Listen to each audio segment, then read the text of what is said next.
না না দিচ্ছি, আপনি পরবর্তী ডেটগুলো নিয়ে আসেন না কেন?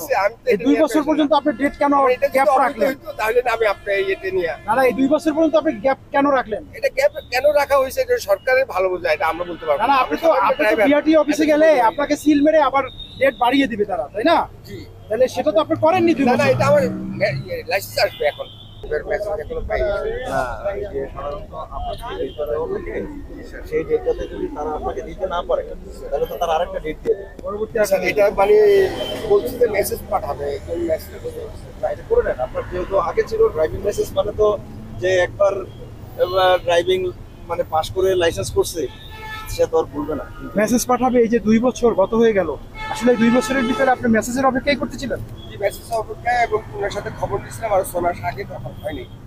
6 মাস আগে খবর নিয়েছেন তখন হয়নি? না আপনি পরবর্তী ডেট নিয়ে আসেননি কেন? আমি যাই নাই এই কারণে যে মেসেজ তো প্রতিবাদে আসে। না না আপনি দূরপাল্লার গাড়ি চালান, আপনি অনেক যাত্রী নিয়ে আপনি দূরপাল্লার গাড়ি চালান, সেক্ষেত্রে আপনার কাগজপত্র বিশেষ করে ড্রাইভিং লাইসেন্সটা আপনি আপডেট করে রাখবেন না? এটা অবশ্যই, অবশ্যই। এতটুকু এতটুকু দায়িত্ববোধ এটা তো আপনার ভিতরে? সরকারই দিছে স্যার। না না দিচ্ছি, আপনি পরবর্তী ডেটগুলো নিয়ে আসেন না কেন? এই 2 বছর পর্যন্ত আপনি ডেট কেন গ্যাপ রাখলেন? তাহলে না আমি আপনার ইয়েতে নিয়ে না না এই 2 বছর পর্যন্ত আপনি গ্যাপ কেন রাখলেন? এটা গ্যাপ কেন রাখা হয়েছে এটা সরকারের ভালো বোঝা, এটা আমরা বলতে পারবো না না আপনি তো বিআরটি অফিসে গেলে আপনাকে সিল মেরে আবার ডেট বাড়িয়ে দিবে তারা, তাই না? জি তাহলে সেটা তো আপনি করেননি 2 না না বছর। এটা আমার লাইসেন্স আসবে এখন এখন আর কোনো সিল বাড়া দিবে না, এখন শুধু আমার মেসেজের মাধ্যমে লাইসেন্স আসবে, মেসেজ দেবে আমি কাগজ জমা দিয়ে লাইসেন্স নিয়ে আসবো। না, আপনি কেমন কথা বললেন? এটা তো আসলে যুক্তিসঙ্গত হলো এটা না। অবশ্য আসলে ট্রাফিকের লোক থাকলে এই বিষয়টা আমরা ক্লিয়ার বুঝতে পারতাম। এটাই অবশ্য স্যার এটা তো আমরা চালাইতেছি না স্যার, রাস্তায় মুভি কোড বসতেছে স্যাররা আছে, ওনারা তো আর এটা বুঝতেছে না, আপনারা কি দেখতেছেন স্যার? এটা যদি আমি অবৈধ হইতে তাহলে কি পারতাম? আসলে এই যে অভিযানটা আজকে দেখতেছেন, এই অভিযানটা যে পরিচালিত হচ্ছে, আসলে এটা সম্পর্কে আপনার মন্তব্য? খুব ভালো খুব ভালো। এটা অবৈধ যে ড্রাইভার গুলো আছে এরা গাড়ি চালাতে পারবে না, এরা বৈধ লাইসেন্স দিয়ে গাড়ি চালাতে পারবে।